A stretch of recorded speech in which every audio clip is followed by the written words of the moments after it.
What's up? My name's Mike and I'm an amateur woodworker. Today I'll be applying the Blacktail Studio N3 Nano system to an epoxy and walnut bench. Enjoy. Alright, so let's start out with the box and what I got. I purchased the N3 Nano kit and got the items listed on Blacktail's website. That included the hard coat, top coat, applicator, buffing towels, gloves, instructional guide, and it also included an I'm sorry letter for the applicator pads. The applicator pads were not what was listed on the website or in the pictures of what I was supposed to get. So that included a letter for that, and apparently there are supply chain issues. The total kit cost was $135. So this table was finished with 2 coats of Odie's oil over a 2-day period. It was cleaned according to the directions before I got started on the hard coat. So I'll leave it to Cam to explain the very specifics about how the first coat is applied, but in a nutshell, the process starts with applying the coating, waiting 60 seconds, then holding the pad at a 45 degree, leveling out the product, waiting another 60 seconds, then buffing it out. There is a very detailed video on Blacktail's website that goes through very, very clearly what needs to be done. So if you want any more detail, I'll leave it to Cam to explain that. So one thing I noted right away was the pad. In Cam's video, he uses a flat pad that he's able to put a decent amount of product on, keep his hand flat, and run it along the table. These supply chain pads, if you notice, I'm pinching it, and you really can't get that much product on the pad. And it's weird in the application process. Again, it's different than what Cam uses. It's different than what is on his website. I would have hoped for $135. I would have gotten a little bit more than just a letter saying that there were supply chain issues. I'm not sure if that was BS or not, but, you know, all good.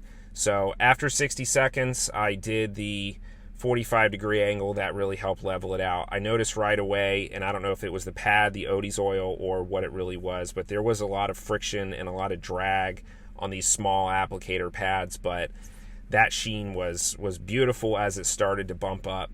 And once I started to buff out the first coat of the hard coat on the right side, the sheen goes down a little bit, and that's just because it's probably taken a little bit of the extra product off.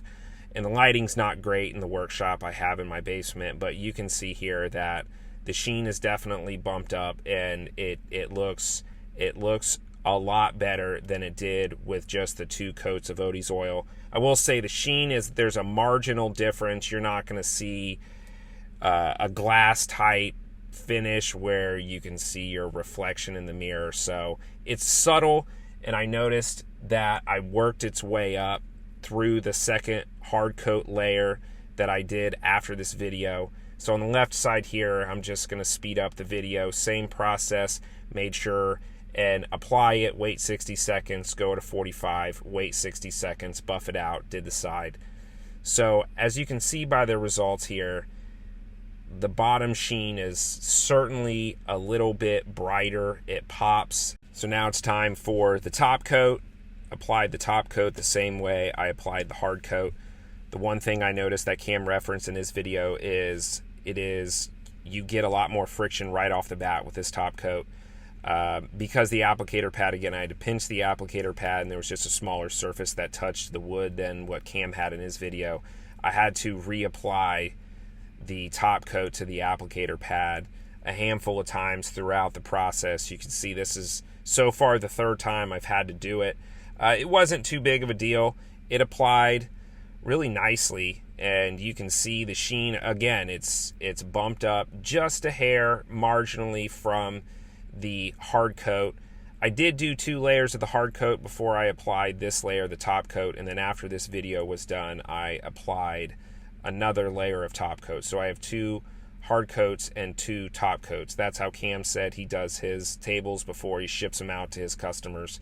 So I tried to do that as well. So I'm buffing it out, and the sheen is definitely looking better. The one thing I did on this right side is I didn't level out at a 45 degree angle. That didn't make a drastic difference because I did do a few more passes on the initial coat to make sure everything was level. I just didn't want the video to be extended out. So on the second side again, I'm going to time lapse this, run it through really quick. The color, it blends. Cam's right. You don't have to overlap. You don't have to tape it off.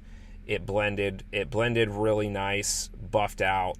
So as a result, you can see just the Odie's works its way down just a hair.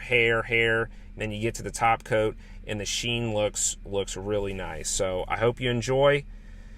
Stay tuned for more Just Okay videos. Thanks for watching. Have a great rest of your day.